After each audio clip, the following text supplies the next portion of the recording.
माँ जी, वो लोग इंतजार कर रहे हैं। आपके बेटे का गुस्सा तो बढ़ रहा होगा।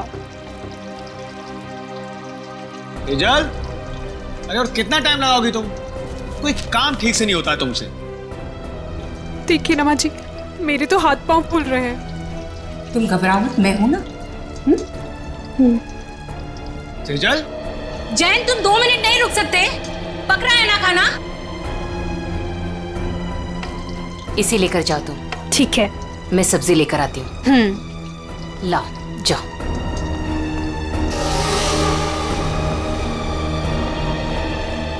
थैंक गॉड, आज खाना तो ठीक वक्त पर आ गया।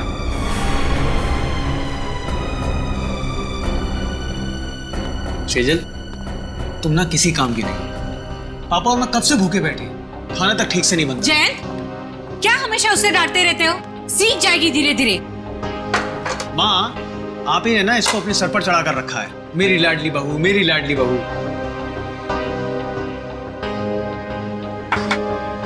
घबराओ मत, मैं हूं ना।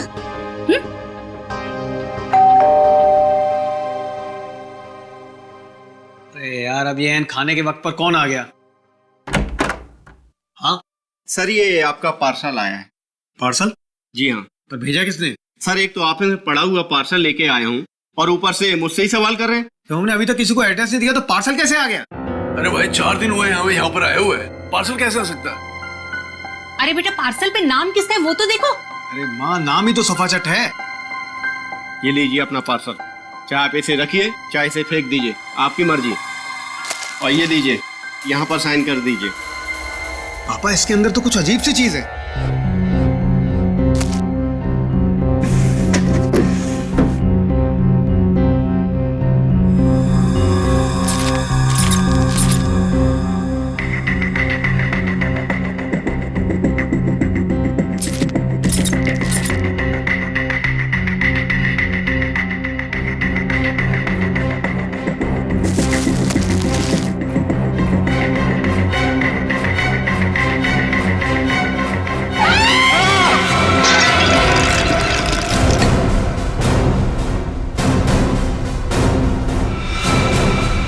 ये किसने भेजा है हमारे घर ऐसा?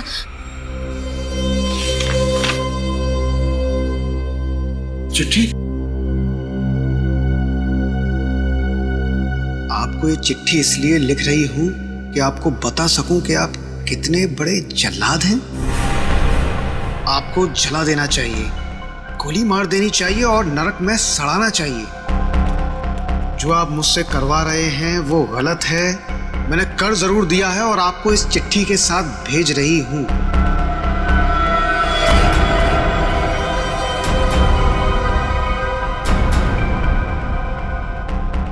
लेकिन अब बस, अब मैं आपके लिए ये घोर पाप नहीं करूंगी। मैं कुछ नहीं करूंगी। अब उसे मारना है या नहीं आप देखो। मैं अपने गांव बरोलपुर वापस जा रही हूं और आपको कभी नहीं मिलूंगी। आप बहुत ही घटिया आदमी हो और मैं अब नहीं डरती आपसे। आपकी गायत्री।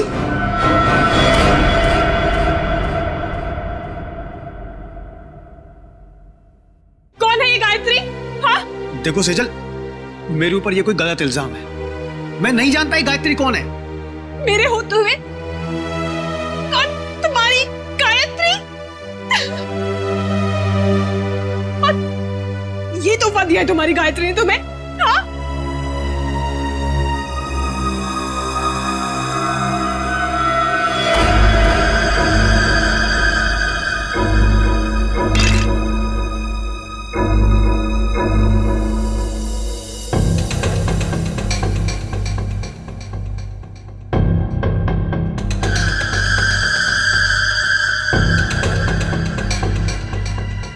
माय गॉड, छोटे बच्चे की कटी हुई उंगली है सर।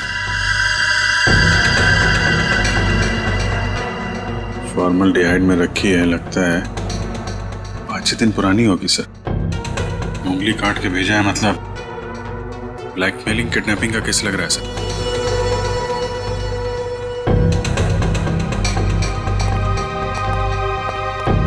क्या आपके घर में, आपके परिवार में कोई छोटा बच्चा है? नहीं सर, हमारे यहाँ तो कोई बच्चा नहीं और ना ही ये पार्सल हमारा हो सकता है। लेकिन आया तो तुम्हारे घर पर ही ना। अगर इसी एड्रेस पर आया तो और किसी का कैसे हो सकता है? हाँ? चिट्ठी कहाँ है वो? सब जिसके लिए लिखी गई थी उसके पास ही होगी। अरे यार, क्यों मुझे मरवाने पर तुले हुई हो? सर, चिट्ठी।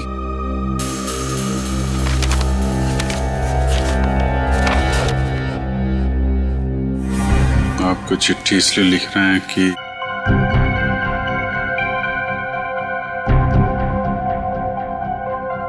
बहुत ही घटिया आदमी हो, और मैं नहीं डरती आपसे। आपकी गायत्री।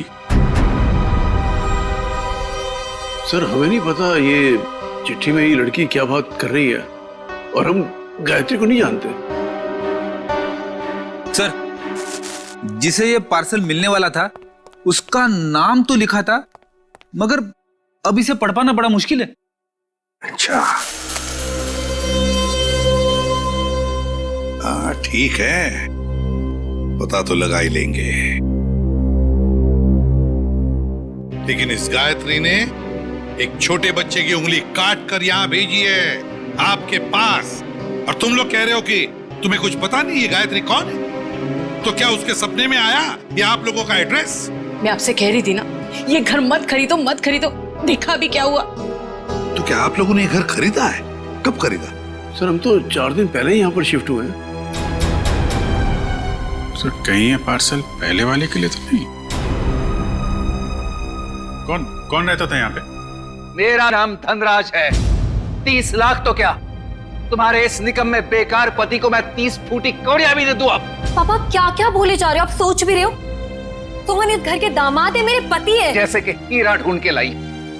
एक तो मेरी मर्जी के बगैर शादी की, ऊपर से ये घर जवाई लाके बिठा दिया यहाँ पर। बस पापा, अब आप शांत हो जाइए, मत लेकिए इनके मुंह। वैसे भी आपका ब्लड प्रेशर बढ़ा हुआ है। और मोनिका, तुम दोनों भी जाओ यहां से। अब क्या हम अंदर आ सकते हैं? जी, आप लोग? हम लोग सीआईडी से हैं। सीआईडी? जी हाँ। कहिए। आपका जो पुराना घर है जिसे आपने मिस्टर जयंत को भेजा है, वहां पे एक पार्सल आया है, उसके बारे में कुछ पूछताछ करनी है। भगवान, उंगली।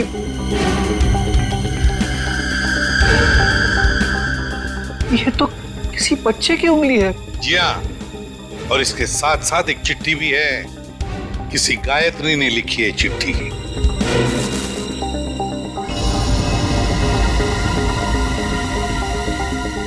कौन है ये गायत्री? सर, हमारे तो पूरे खानदान में कोई दूर दूर तक गायत्री नहीं है। सर, हमारे परिवार में कोई बच्चा नहीं है जिसकी ये उंगली है। बिना जान पहचान के कोई यूं ही ऐसी चिट्ठी भेज देगा क्या? चल, कोई बात नहीं, हम पता लगा लेंगे कि गायत्री ने चिट्ठी लिखी किसको और ये बच्चा है कौन। यार, कब तक इसका पहरा देते रहेंगे? जब तक बॉस पैसा देता रहेगा तब तक।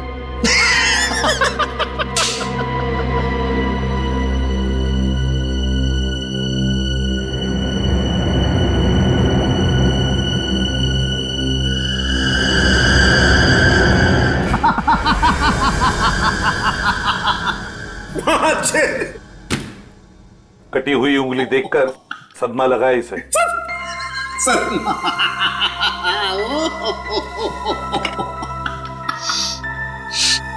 नहीं सर, इसमें कोई लाफिंग गैस नहीं है। Laughing gas? ये देख साउंड के, तुझे हमने सिर्फ इतना बताया कि गायत्री नाम की एक औरत ने एक बच्चे की उंगली काट दी, तो तुझे हंसी के फव्वारे फूट रहे हैं। यार, सिर्फ इतना ही कहा है ना कि ये उंगली शायद 5-6 दिन पहले काटी गई है, क्योंकि सही सलामत है, सड़ना शुरू नहीं हुई है। उंगली तो ठीक है, लेकिन ये फॉर्मेल्डिहाइड का क्या? फॉर्मेल्डिहाइड का क्या? हाँ, क्या? ये देखो, रिपोर्ट पढ़ो फॉर्मेल्डिहाइड की। क्या? फॉर्मेल्डिहाइड सॉल्यूशन 6 साल पुराना है?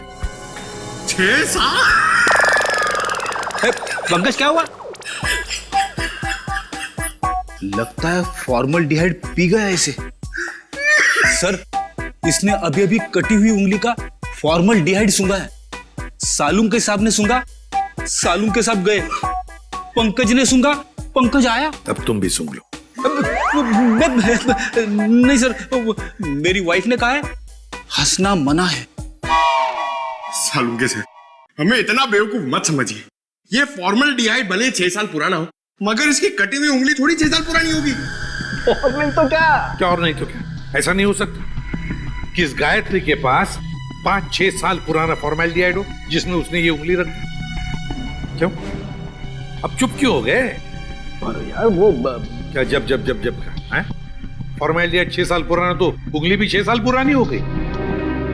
देखो बॉस, वो जो चिट्ठी गायत्री ने भेजी है ना, उस चिट्ठी पर जो स्याही है, मैं उस स्याही के अंदर घुसूंगा और पता चल जाएगा। आओ, ये लो, सालू के सब अब चींटी बन के दिखाएंगे। कैसे? कुछ पी जाएंगे और क्या, चींटी बन जाएंगे? ओ, अगर चींटी नहीं बनेंगे तो इनके अंदर घुसेंगे कैसे, है ना? देखो चल, ये है क्रोमेटोग्राफ।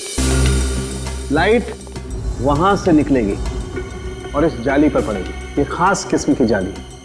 यहां पर लाइट का एक स्पेक्ट्रम बनेगा। लाइट हो जाएगी सतरंगी और इस फिल्टर पर पड़ेगी। ये खास किस्म का फिल्टर है जहां से सिर्फ एक खास किस्म की लाइट की रेज ही इस चिट्ठी पर पड़ेगी जो गायत्री ने लिखी। और वो लाइट इस चिट्ठी पर जो स्याही है, उस स्याही के अंदर घुस जाएगी। उस लाइट की वजह से इस स्याही के छोटे छोटे कण अचानक गर्म होना शुरू हो जाएंगे और उन कणों की उछल कूद यहां पर दिखाई देगी। और ये इस कंप्यूटर के साथ जुड़ा हुआ है।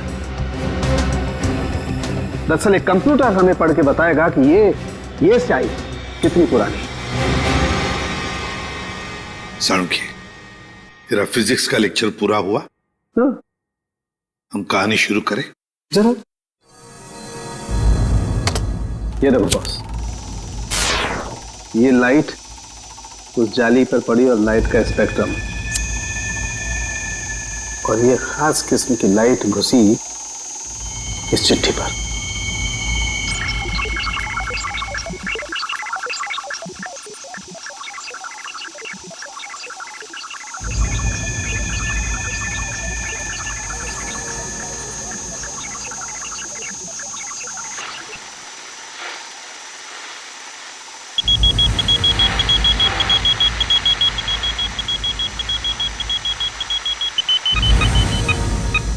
साल बस गायत्री ने चिट्ठी 6 साल पहले भेजी। गायत्री ने चिट्ठी लिखी 6 साल पहले और चिट्ठी पहुंची अब 6 साल बाद। सर, 6 साल पहले कटी हुई उंगली आज मिली। सर, न जाने इन 6 सालों में इस बच्चे के साथ क्या क्या हुआ होगा। हाँ, 12-13 साल का तो हुआ होगा बच्चा। सर, इस गायत्री को हम ढूंढ निकालेंगे। गायत्री को भी और उस बच्चे को भी। बरूरपुर जाने का इंतजाम करो। हम घर तो दिखा दे रहे हैं आप लोगों को गायत्री का, लेकिन 9 साल हो गए जब वो इस बरूरपुर से गायब हुई है। गायत्री के माँ बाप किसी से उसके बारे में कोई बातचीत नहीं करते हैं। इतना तो बता सकते हैं कि अभी वो कहाँ है, किसके साथ है? मुश्किल है साहब, पति पत्नी दोनों पूरे गांव से कटे रहते हैं, किसी से कोई बातचीत नहीं। लेकिन ऐसा क्यों?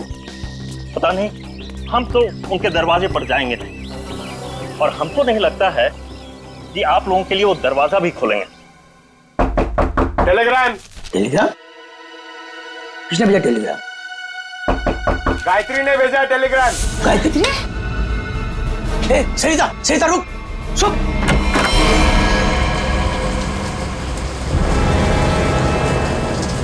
कौन है भैया आप लोग? हम लोग सीआईडी से। सीआईडी से? और आपकी बेटी गायत्री को ढूंढते ढूंढते मुंबई से यहाँ आए। मुंबई से? पर गायत्री तो मुंबई में ही है, वो आपको वहां नहीं मिली? उसके इस चिट्ठी के हिसाब से तो 6 साल पहले आपकी बेटी गायत्री को यहाँ बुरलपुर में 6 साल पहले आना चाहिए था। जब लेटर लिखा था तो आई क्यों नहीं अभी तक?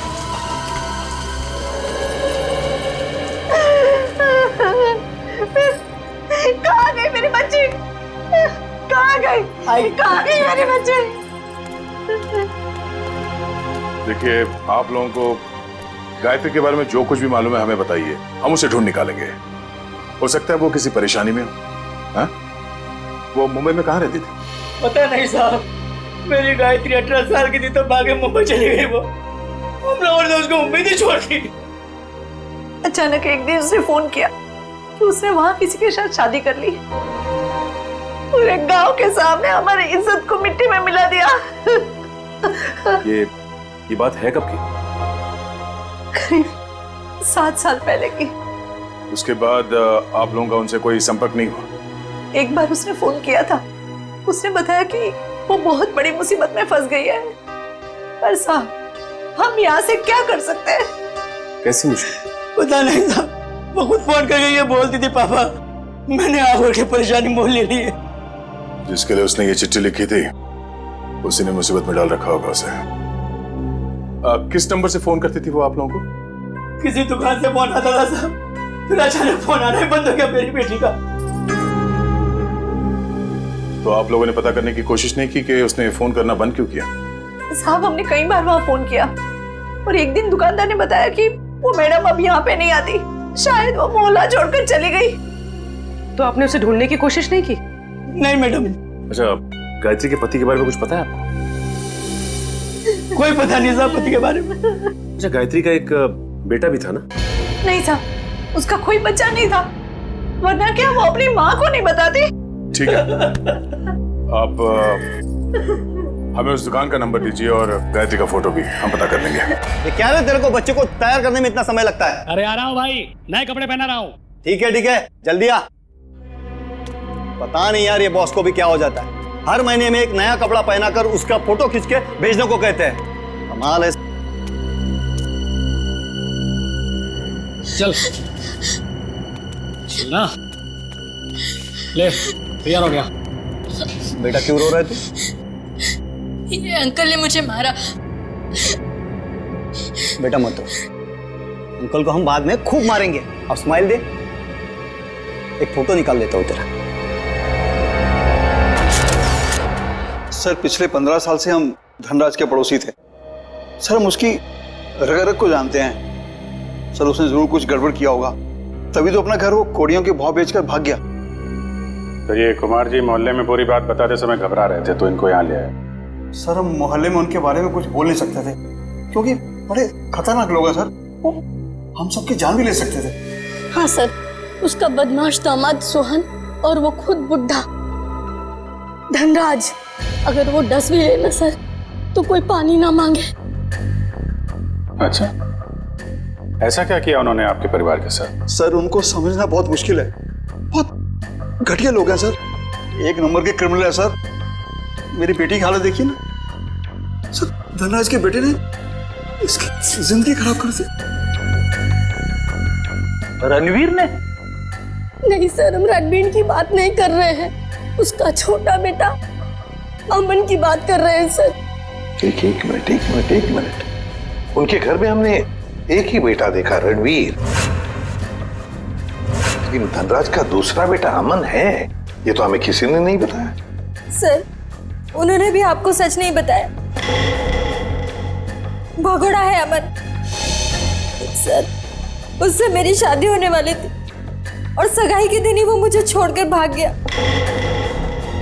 पता नहीं कहाँ चला गया था।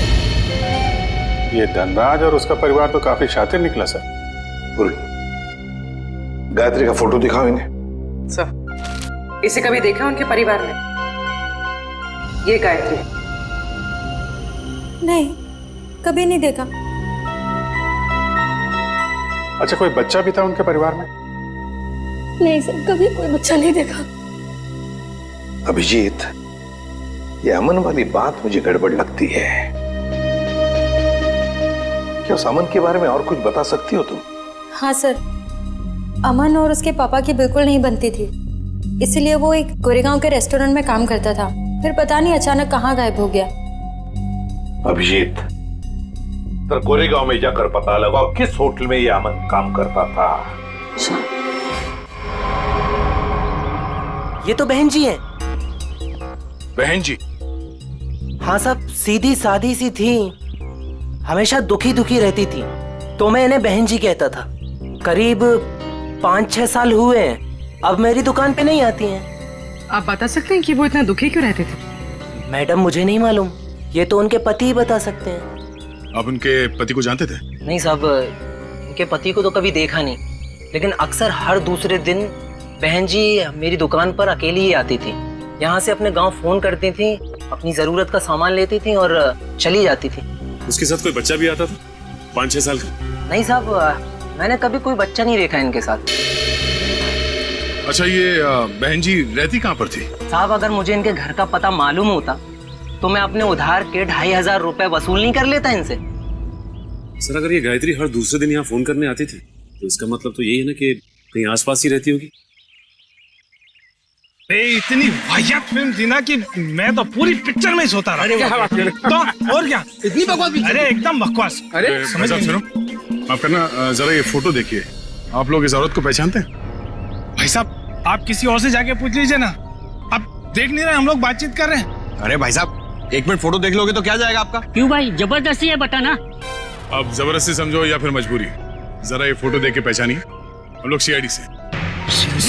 जी हाँ, सीआईडी से। अब देखिए और बताइए। ये औरत, ये तो वही है ना सर, इसकी वजह से मेरे को बहुत मार पड़ी है सर। मैं इसके बारे में आपको कुछ भी नहीं बता सकता। मैं तो जा रहा हूँ भाई, मैं जा रहा हूँ। अरे सुनो भाई साहब। अरे नहीं भाई, अरे रुको। अरे नहीं। गायत्री को आप लोग ढूंढ रहे हैं। मगर इसमें हंसने वाली कौन सी बात है? अरे मैडम, गायत्री के बारे में हर आदमी कुछ न कुछ नई बात बताएगा आपको। मतलब? अरे साहब उसको समझना बहुत मुश्किल था। गुंडे उसकी देखभाल करते थे, और तो और साहब उसको कोई आंख उठाकर नहीं देख सकता था, न ही उससे बात कर सकता था। वो रहती कहाँ थी? अभी तो कोई उसके घर में नहीं रहता, पिछले 6 साल से खाली पड़ा है। पता नहीं वो लोग कहाँ चले गए। कोई नहीं, हम देख लेंगे। ये बताओ कि उसका घर कहाँ है? वो रहा गायत्री का घर।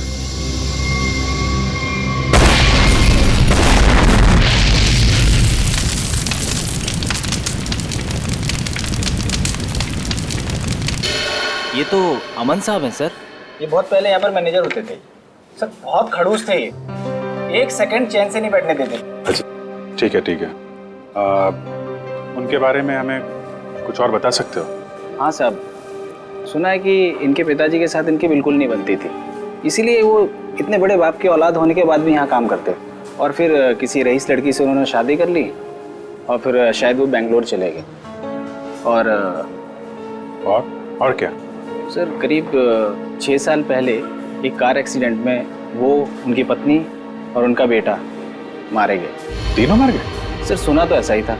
उनकी पत्नी का नाम गायत्री था क्या? नहीं सर, गायत्री तो नहीं था, नाम तो कुछ और था सर। पहले याद था पर अब याद नहीं आ रहा। मैं तुमने बताया उनका बेटा भी था? हाँ सर, करीब 5-6 साल का था जब वो एक्सीडेंट हुआ था। Thank you very much. वो उंगली 5-6 साल पहले की कटी हुई है, किसी 5-6 साल के बच्चे की है, और अमन के बेटे का एक्सीडेंट भी 5-6 साल पहले हुआ था, और वो चिट्ठी भी 5-6 साल पहले लिखी है। तो ये बच्चा तो पोता निकला धनराज का। कहीं ऐसा तो नहीं कि ये बच्चा भी जिंदा हो? मुझे भी ऐसे ही लग रहा है। जरा बेंगलोर फोन करो और पुलिस स्टेशन से एक्सीडेंट के सारे रिकॉर्ड मंगवा लो। इस गायत्री का कुछ ना कुछ लेना देना है धनराज परिवार से। और ये धनराज सारी बातें हमसे छिपा क्यों रहा है?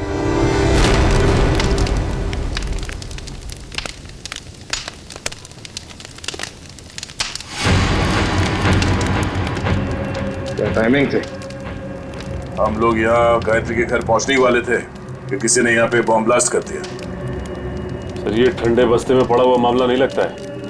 लगता है बच्चा अभी भी जिंदा है और ये मुझे हम पे नजर रखे हुए था, इसीलिए उसे पता लग गया कि हम गायत्री के बारे में पूछताछ कर रहे हैं। हाँ, मगर ऐसी क्या चीज थी यहाँ जो मुजरिम चाहता था कि हमारे हाथ न लगे? ये घर सालों से बंद पड़ा है, गायत्री यहाँ पे रहती भी नहीं है, फिर ये धमाका करने की क्या जरूरत थी? जरा देखो आसपास, देखो कोई सुराग मिलता है क्या?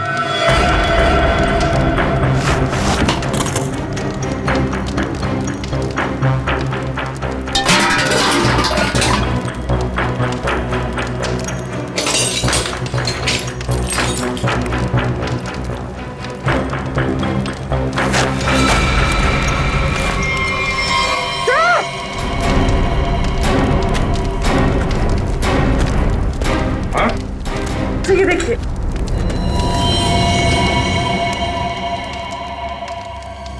किसी की हड्डियां हैं, सीमेंट और ईंट के टुकड़े पे चिपकी हुई है।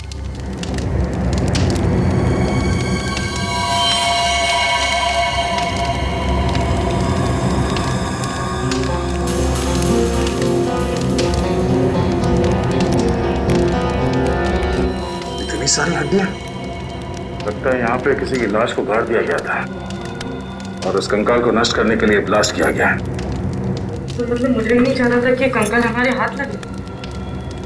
एक काम करो, ये जितनी भी हड्डियां सब उठा लो और लाश की खोपड़ी भी ढूंढो, यहीं कहीं होनी चाहिए आसपास।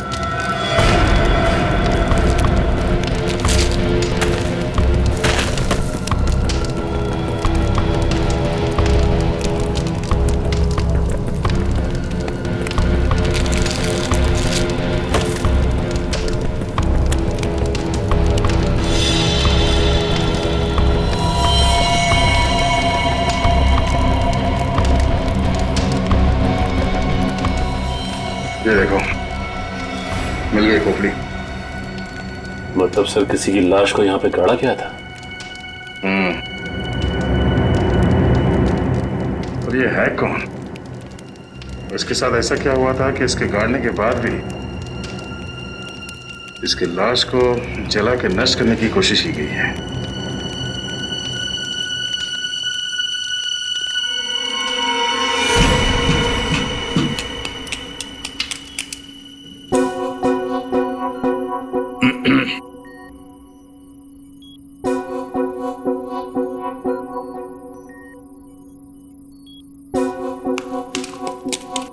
सालुंखे, तू एक ही हड्डी निकालते रहे ना, हम यहाँ खड़े खड़े भजन करते हैं। हाँ? बॉस आप वक्त से पहले आकर के खड़े हो गए मेरे सर पे। ये हड्डियां किसकी है बता? ये हड्डियां एक लड़की की है। सर गायत्री के घर में लड़की की हड्डियां? कहीं कहीं हड्डियां गायत्री की तो नहीं? पता नहीं गायत्री की हैं या नहीं है, ये तो तभी पता चलेगा जब हम इस खोपड़ी पर चेहरा बना लेंगे। हाँ वैसे एक बात बताऊं, ये हड्डियां किसी 30 साल की उम्र की औरत की हड्डियां हैं, क्योंकि इन हड्डियों की डेंसिटी ज्यादा बदली नहीं है और औरतों में 30 साल के बाद ही बदलाव आता है। तो फिर डॉक्टर सालुंखे, क्या हम इस खोपड़ी पर चेहरा बनाना शुरू करें? क्यों नहीं?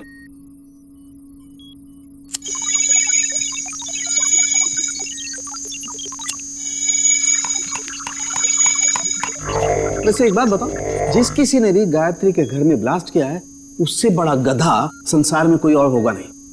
वो क्यों? सिंपल सी बात है, अगर वो ब्लास्ट नहीं करता तो ये खोपड़ी बाहर नहीं आती, और अगर ये खोपड़ी बाहर नहीं आती बॉस, तो हम इस खोपड़ी पर चर्चा नहीं कर रहे होते।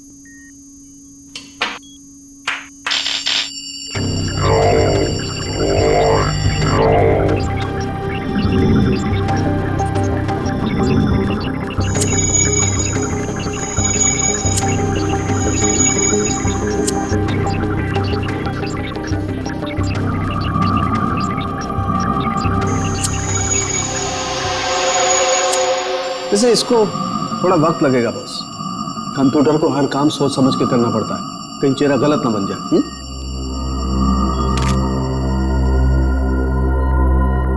माय गॉड, ये क्या है? ये देखो बॉस, ये तो सोना है, गोल्ड।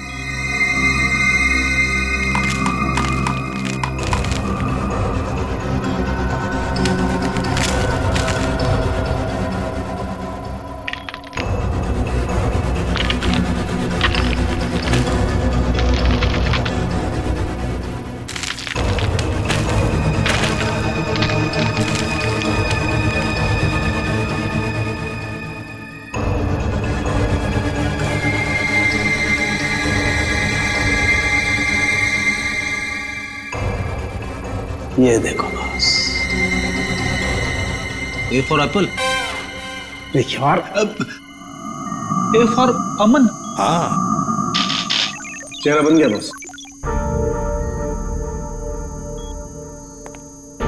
गायत्री, सर गायत्री के घर में घुस के किसी ने उसे मार दिया और उसे अपने घर में गाड़ दिया, और गायत्री ने उस बच्चे की उंगली काट कर भेज दी। पर हुआ क्या उस बच्चे का?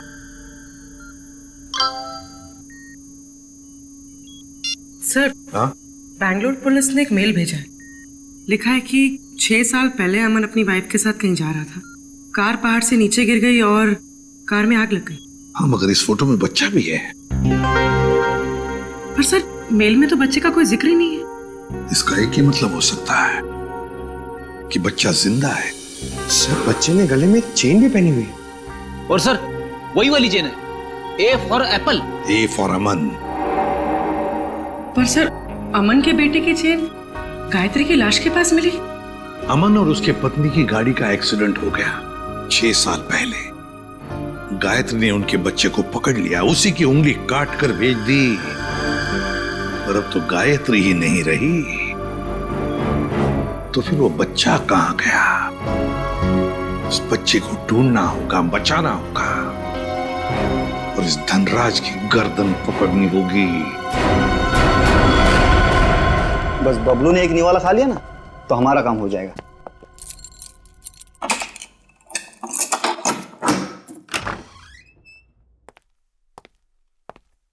बबलू बेटा, ले बेटा खाना खा ले। ये मेरे लिए?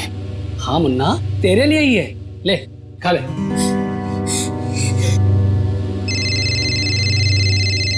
बॉस? हाँ बॉस। हाँ बस निकल ही रहे। हाँ बॉस, आपका काम हो गया बॉस। चल निकल। चल। धनराज जी, क्या कह रहे थे आप लोग कि आपको उंगली के बारे में कुछ पता नहीं? गायत्री कौन है किसी को कुछ नहीं मालूम। आपके पूरे परिवार में कोई बच्चा है ही नहीं, तो फिर क्या ये झूठ पे झूठ बोलते रहे आप। आपको मालूम था वो उंगली किस बच्चे की है। आप जानते थे गायत्री ने एड्रेस लिखने में कोई गलती नहीं की। आपने ये बताना जरूरी नहीं समझा कि आपका एक और बेटा था, अमन, जिसका एक 5-6 साल का बच्चा है? क्यों? सर, जब मैंने उंगली देखी थी तो मुझे लगा था कि वो शायद पोते की हो सकती है। सर बचा लीजिए उसे, सर बचा लीजिए, सर प्लीज बचा लीजिए उसे। वो किसी की कैद में है पिछले 6 साल से। उसने कहा है कि जब तक मैं उसे पैसे देते रहूं तब तक वो उसे जिंदा रखेगा। सर, उसने मुझे धमकी दी है कि अगर मैं किसी को बताऊं तो मेरे बबलू को मार देगा। पापा, अमन का बेटा जिंदा है और आपने हमें भी नहीं बताया। मैं नाराज था अमन से। उसने भी मेरे मर्जी के खिलाफ शादी की थी, पर 5 साल के बाद उसका मुझे फोन आया और उसने माफी मांगी, तो मैं किसी को बिना बताए बेंगलोर चला गया। मेरे पोते बबलू को गले लगाया, उनको घर वापस आने को कहकर मैं वापस आ गया। मुझे क्या पता था कि वहां से आते आते उनका एक्सीडेंट हो जाएगा। लेकिन बबलू उस एक्सीडेंट में बच गया, है ना? मुझे लगा था कि उन दोनों के साथ बबलू भी नहीं रहा, पर एक दिन किसी आदमी का मुझे फोन आया। उसने बबलू की आवाज मुझे फोन पर सुनवाई और कहा कि जब तक मैं उसे 10 लाख रुपया महीना देता रहूंगा तब तक बबलू जिंदा रहेगा। आपको ये कैसे लगता था कि उन्होंने बबलू को जिंदा रखा होगा? सर, वो हर महीने मुझे बबलू के फोटोग्राफ्स भेजता रहा सर। 1 मिनट, ये लीजिए सर।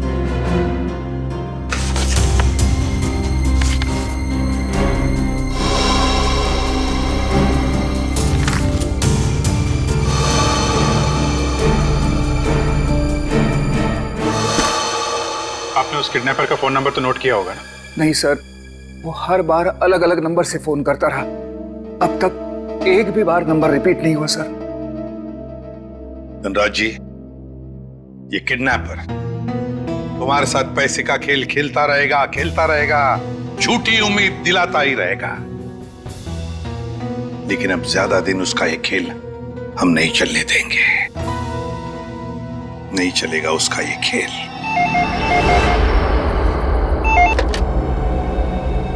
हेलो धनराज जी, मैं सोच रहा हूँ कि आपका पोता मैं लौटा दूं। ओह, तुम हो? भगवान तुम्हारा भला करे। प्लीज मेरे पोते को लौटा दो। हम भगवान के भरोसे पे नहीं रहते। तुम हमारा भला करोगे और हम तुम्हारा। हाँ हाँ, मैं हमेशा की तरह पैसे लेके आऊंगा। बोलो कहाँ आना है? अभी आता हूँ। नहीं, अभी नहीं, कल सुबह ठीक 7 बजे कल्लू गैरेज, और इस बार 10 करोड़ लेकर आना। 10 करोड़? हाँ, 10 करोड़। पर इतने सारे कैश पैसे मैं कहाँ से ले आऊंगा?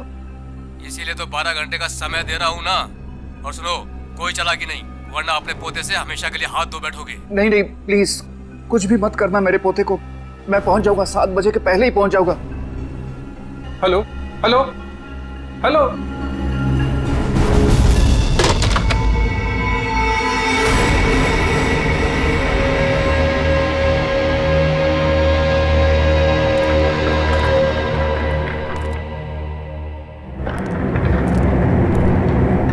कल्लू गैरेज ही तो बोला था। यहाँ तो कोई नहीं है। हेलो हेलो, कोई है? पापा। रणवीर, रणवीर तुम यहाँ क्यों आए? पापा, मैं आपको किडनैपर से अकेले मिलने कैसे आने देता? रणवीर, तुम्हें पता है उसने कहा था कि मैं अकेला ही यहाँ हूँ। अगर उसने तुम्हें देख लिया तो वो बबलू को कुछ भी कर सकता है। रणवीर जाओ, भागो, तुम भागो।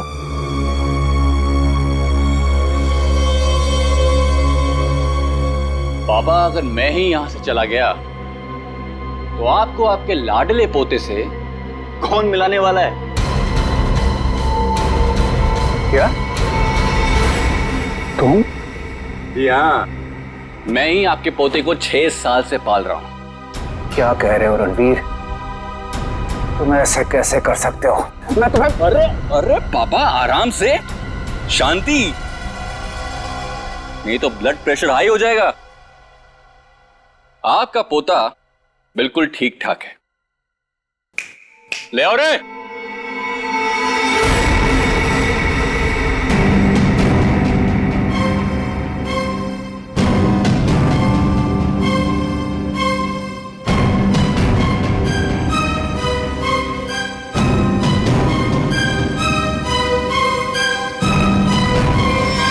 बबलू, दादाजी,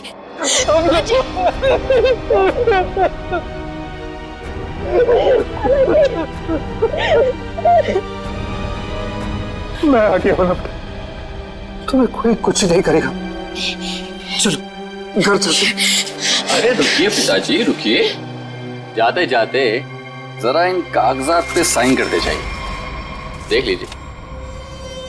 वो क्या है ना कि ये सब हो जाने के बाद आप और मैं एक साथ तो रह नहीं सकते, तो आपका घर और फैक्ट्री मेरे नाम कर जाइए और दफा हो जाइए। तो जैसे विश्वासघातकी को तो मैं एक फूटी कौड़ी भी नहीं दूंगा। दोगे पापा, दोगे। जब आप बिना देखे अपने पोते के लिए करोड़ों रुपए दे सकते हो, तो देखने के बाद तो इतना दे ही दोगे। नहीं मिलेगी, एक फूटी कौड़ी भी नहीं मिलेगी। अच्छा, देखते। क्या कर रहे हो? सोच लीजिए। दादाजी नहीं। बुढ़े साइन कर, दोबारा मौका नहीं दूंगा।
सोने का अंडा देने वाली मुर्गी का पेट काटने चले थे तुम। सारे अंडे एक साथ चाहिए थे, हैं? धनराज जी को फोन करके यहाँ बुलाना तुम्हारी सबसे बड़ी गलती थी। गायत्री ने वो चिट्ठी इसी जल्लाद के लिए लिखी थी। इसने शादी की थी उससे। अब बता, क्यों किया तूने ये सब? कोई औलाद नहीं थी इनकी, तभी इन्होंने मुझे गोद लिया था। लेकिन फिर अमन के हो जाने के बाद मैं इन पर बोझ बन के रह गया था। रणवीर, मैंने तुम्हें कभी अमन से कम नहीं समझा बेटे। झूठ बोल रहे हो तुम। अमन ने इनकी मर्जी के बगैर शादी की थी और वो घर छोड़ के चला गया। तो मुझे लगा शायद अब मुझे मेरा हक मिल जाएगा, लेकिन नहीं, सुलह करके आ गया उसके साथ। इसलिए तुमने अमन को एक्सीडेंट में मरवा दिया? हाँ, लेकिन उस एक्सीडेंट में अमन का बेटा अंकित बच गया था। लेकिन मैंने सोचा कोई बात नहीं, इसी बच्चे के जरिए मैं इस पैसे के पुजारी से पैसा निकलवाता रहूंगा और एक दिन इनको कंगाल बना दूंगा। गायत्री तो तुम्हारी पत्नी थी, उसको क्यों मारा? सर, मुझे लगा वो अंकित को मेरे हिसाब से संभाल लेगी, लेकिन नहीं, उसे उस पर दया आने लगी। मेरे इतने दबाव देने के बाद ही उसने इसकी एक उंगली काटी थी और उसके बाद वो मुझे धमकाने लगी। कहती है कि अंकित को जल्दी से घर छोड़ दो वरना मेरा भांडा फोड़ देगी, मेरा, अपने पति का। इसलिए तुमने उसे भी मार के वहां घर में गाड़ दिया? हाँ, क्योंकि मैंने चाहता था कि मेरी तरफ आराम से आने वाले पैसों के बीच में कोई भी रुकावट बन जाए। रुकावट तो आनी ही थी रणवीर। जुर्म के रास्ते में रुकावट डालने और मुजरिम को उसके अंजाम तक पहुंचाने के लिए सीआईडी बनी है। 3-3 खून करने और बच्चे की किडनैपिंग के जुर्म में जेल की सलाखों के पीछे सड़ना होगा जब तक फांसी का ऑर्डर नहीं आता।